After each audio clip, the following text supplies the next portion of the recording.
법무법인 승인 양소영 변호사입니다. 네, 이 사건은 정서적 학대뿐만 아니라 강제로 입을 벌리게 했다면 폭행으로 볼 수도 있을 것 같은 내용인데요. 엄마가 모을 수 있는 증거는 딸의 진술뿐이어서 이 씨는 30여 개의 음성 녹음 파일을 정황 증거로 경찰에 제출했다고 합니다. 하지만 경찰이 아동 진술이 신빙성이 낮다 이렇게 판단을 해서 수사가 더뎌졌다는 게 이 씨 주장인데요. 엄마 이 씨 측은 경찰이 안일한 초기 수사로 CCTV와 초기 목격자 진술 같은 중요 증거를 놓쳤다는 주장입니다. 자, 이렇게 아동학대 사건에서 아동 진술은 핵심적인 증거임에도 불구하고 수사관의 인식은 여전히 낮은 수준인데요. 아이들 아동 진술의 신뢰성을 인정한 대법원 판례가 있습니다. 2020년 대법원은 13세 미만 미성년 자녀 성추행 사건에서 진술 내용이 사실적이고 구체적이고 주요 부분이 일관이 되며 모순이 없다면 진술의 신빙성을 배척해서는 안 된다 이렇게 판단을 했습니다. 이 사건도 뚜렷한 물적 증거는 없었지만 대법원이 아동의 진술이 충분히 신빙성이 있다고 해서 증거로 인정한 사례입니다. 아직까지 아동학대와 관련해서 이해와 관심이 좀 부족해 보이는데요. 수사기관에서 아동의 진술을 못 믿는 경우가 많다고 합니다. 네, 아동학대의 유형 중에서 정서학대도 있고 또 드러나지 않은 신체적인 증거, 폭행의 증거가 없다 하더라도 아이들이 이로 인해서 이렇게 외상후 스트레스 장애 중증 진단을 받을 정도의 피해를 보이고 이와 관련한 일들을 자세히 얘기하고 또 같은 말을 반복하는 증세를 보인다면 아이들의 진술에 신빙성을 부여를 해서 수사기관이 적극적으로 좀 나서야 하지 않을까. 그래서 아동학대에 대해서 보다 적극적으로 대처를 하지 않을까. 우리 사회의 이해가 더 필요해 보입니다. 억울한 일을 당하셨나요? 변호사와 직접 상담해보세요. 양소영 변호사의 상담소. 화나고 답답하고 억울한 당신의 법률 고민 함께 풀어볼게요.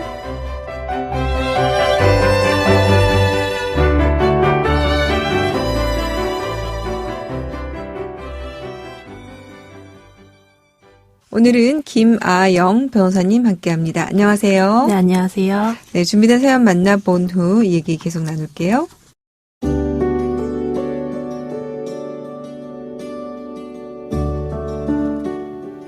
큰딸은 살림미천이란 말이 있죠. 정말 저에게 꼭 해당되는 말입니다.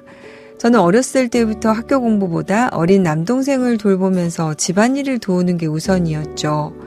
아버지는 투병 생활을 길게 하시다가 돌아가셨는데요. 결혼한 제가 남편에게서 받은 돈, 아르바이트를 해서 모아둔 돈으로 병원비도 제가 부담했습니다.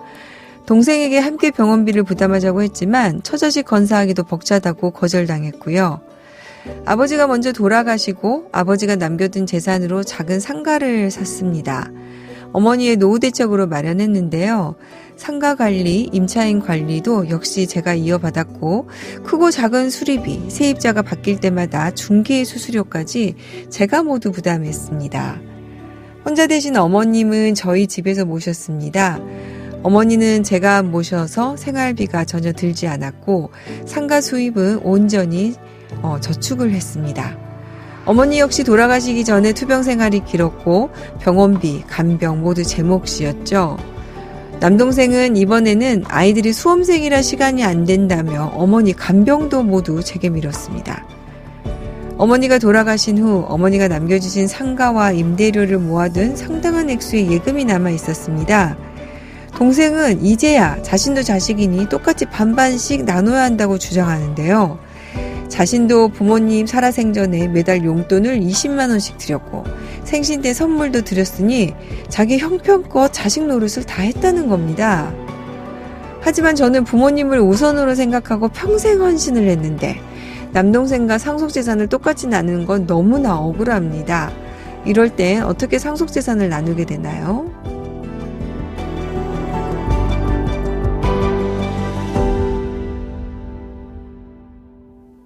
아유, 제가 들어도 억울하네요. 그죠? 어머님, 아버님 두 분의 부양과 병간호, 병원비까지 지금 사연자가 다 도맡아 있다는 건데요. 그동안 무심했던 남동생이 상속재산을 요구하는 상황인데, 지금 법적으로는 어떻습니까? 김하영 변호사님. 네, 이제 괘씸한 남동생이 이렇게 당당하게 요구를 하는 데는 법적인 근거가 있습니다. 우리 민법에서는 1009조 1항에서 네. 같은 순위의 상속인이 여러 명일 때는 그 상속분을 동일한 것으로 한다. 이렇게 규정이 되어 있어서 형제 자매는 동순입니다. 그래서 남매 2명은 2분의 1씩, 삼형제라면 3분의 1씩 이렇게 형제 수대로 n분의 1씩 균등하게 나누는 것이 법에서 정한 상속분입니다. 일단 그런데 네. 네. 이제 사연을 보면은 지금 누나 입장에서 부모님 생활과 병간을 다 책임졌잖아요. 이런 억울한 입장을 해결할 방법은 없습니까? 네, 이렇게 누나의 편에 들어서 누나분이 억울하지 않도록 해줄 수 있는 제도 역시 저희 법에는 있습니다. 그래서 공동상속인 가운데 이 피상속인이죠. 이 사망한 어머니의 재산을 유지 증가시키는데 특별한 기여를 하였거나 네. 그리고 피상속인을 특별히 부양한 자가 있을 경우에는 이 상속분을 정할 때 이 부분을 고려해서 이제 더 가산을 해서 나누는 제도가 이 기여분 제도입니다. 네. 다행입니다. 네. 그러면은 지금 기여분을 인정받기 위해서는 우리 김하영 변호사님이 방금 특별한 기여, 특별한 부양 이렇게 얘기를 하셨는데요.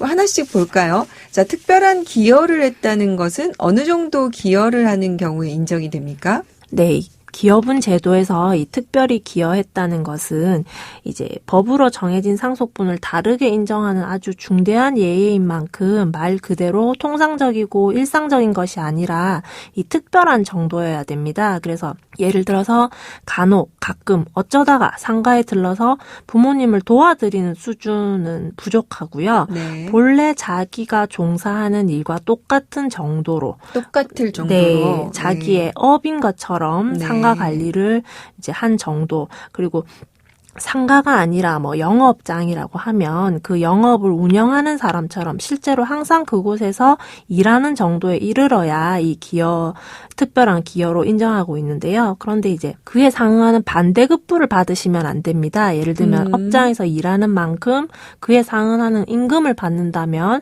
이는 이제 반대급부를 받은 경우이기 때문에 기여도를 참작할 때는 조금 불리한 측면이 있겠죠. 네. 아무래도 이제 반대급부를 어느 정도 받느냐, 예를 들어서 아주 소액이라면은 기여도가 인정될 수 있겠지만, 기여분이 인정될 수 있겠지만, 상당한 정도의 반대급부를 받는다면 충분히 보상을 받았기 때문에, 네. 또다시 기여분을 인정할 수 없다. 이런 취지 같네요. 네, 맞습니다. 네. 그러면은 그 다음에 특별한 부양, 특별히 부양했다. 이거는 어느 정도를 의미합니까? 네, 이 부분도 이 재산에 특별히 기여한 것과 그 문맥을 같이 하는데요. 동생분처럼 간혹 용돈을 드리거나 이 생신 선물을 드리는 정도로는 부족합니다. 그래서 네. 자신의 생활 수준과 똑같은 수준으로 지낼 수 있도록 생활비를 부담하면서 함께 이제 살면서 돌봐드리는 우리 사례자 누나 정도에는 이르러야 됩니다. 그래서 사례 경우 남동생처럼 용돈을 드리고 선물을 드리는 것은 경제적 독립을 한 성년의 자녀라면 통상적으로 하는 수준이기 때문에 특별히 부양한 것으로 보기는 어렵습니다. 네. 그렇죠. 네, 우리 김하영 변호사님 말씀하신 것처럼 성년의 자녀라면은 당연히 이제 부모님에 대해서 부양의 의무가 있으니까 그 정도 한 것을 가지고 특별히 부양을 한 것으로 볼 수는 없고 그걸 넘어서는 정도는 해야 특별한 부양이 되어서 기여분을 인정받을 수 있다는 건데요. 자, 그러면 이제 사연으로 돌아와서요, 김하영 변호사님. 우리 사연자의 경우에는 기여분이 당연히 인정이 되겠죠? 네, 맞습니다. 이제 우선 피상속인인 어머니가 남겨주신 이 상가 건물을 유지하는데, 그리고 이제 재산을 계속 증가시키는 경우를 살펴봐야 되는데요. 이제 상가 관리, 수리비, 중개수수료 모두 이제 사례자분이 부담을 하셨습니다. 네. 이는 분명히 재산의 유지 증가에 기여한 바로 인정받을 수 있는데요. 특별히 이제 비용을 부담하신 부분은 계좌 내역 등으로 입증이 가능하고요. 그리고 또 임차인을 관리한 부분이나 중개 수수료 이런 부분도 이제 같이 이제 업무를 보았던 부동산 중개업자들이나 이제 임차인들의 진술서를 받아서 충분히 입증이 가능한 부분입니다. 그리고 이제 어머니를 부양한 부분 같은 경우에는 생활비 부담은 이제 지출 내역, 그리고 네. 투병 기간 동안 지출한 병원비, 간병 뭐 지급 내역 이런 부분도 모두 입증이 가능한 부분이기 때문에 뭐 특별히 부양한 이 부분도 뭐 입증하는 것은 무리가 없어 보입니다. 그러게요. 저도 사연 읽으면서 굉장히 놀랐는데 어머님 앞으로 임대료가 있는데 그건 다 모아서 지금 예금으로 재산이 쌓여 있다는 걸 보니까 네. 우리 사연자분은 정말로 진심으로 부모님들을 돌보시고 자신의 비용을 다 쓴 것 같아요. 자, 이런 분의 경우에 기여분이 인정되면 상속재산은 구체적으로 어떻게 나누게 됩니까? 네, 이제 예를 들어서 어머니께서 이제 남겨진 재산을 2억이라고 제가 이제 예를 들어서 설명을 드리자면, 만약에 이 우리 사례자분의 기여도를 법원에서 50%로 인정을 한다 이렇게 하면 네. 2억 원 중에 50%인 1억 원은 이제 사연자분의 누나의 몫입니다. 그래서 남은 1억 원을 남동생과 상속분대로 2분의 1씩 이제 5천만 원이죠. 이걸 나누어 가지게 되는데요. 그래서 결론적으로 누님은 1억 5천만 원, 남동생은 5천만 원을 가지게 됩니다. 네. 기여분은 먼저 이제 어느 정도 될 것인지 정해서 상속 재산에서 먼저 떼어내고 남은 것만 가지고 상속분대로 나누는군요. 네. 예. 우리 사연자의 경우에는 기여도가 어느 정도나 인정될까요? 네, 기존 판례를 예를 들자면 이제 어머니께서 돌아가시고 공동상속인으로 아버지와 자녀들이 있었는데요. 사망한 어머니의 생활비 그리고 어머니 명의의 재산 이 모두가 이 아버지의 수입으로 매수하고 생활을 하셨던 그런 사례가 있습니다. 그리고 어머니의 병원비도 모두 아버지가 부담한 예가 있었는데요. 이런 경우는 이 아버지의 기여도를 70%로 인정한 예도 있었습니다. 네. 그러면은 우리 사연자분도 이렇게까지 좀 많이 인정되면 좋겠다 그런 바람이 있군요. 네. 기여도가 10%, 20%가 아니라 50%, 70% 이렇게 인정된 경우도 있군요. 네. 네. 오늘 김하영 변호사님 도움 말씀 감사합니다. 네, 감사합니다. 양소영 변호사의 상담소 양담소는 내일 또 문을 엽니다. 끄고 이예린의 포플러 나무 아래 들려드릴게요. 양소영이었습니다.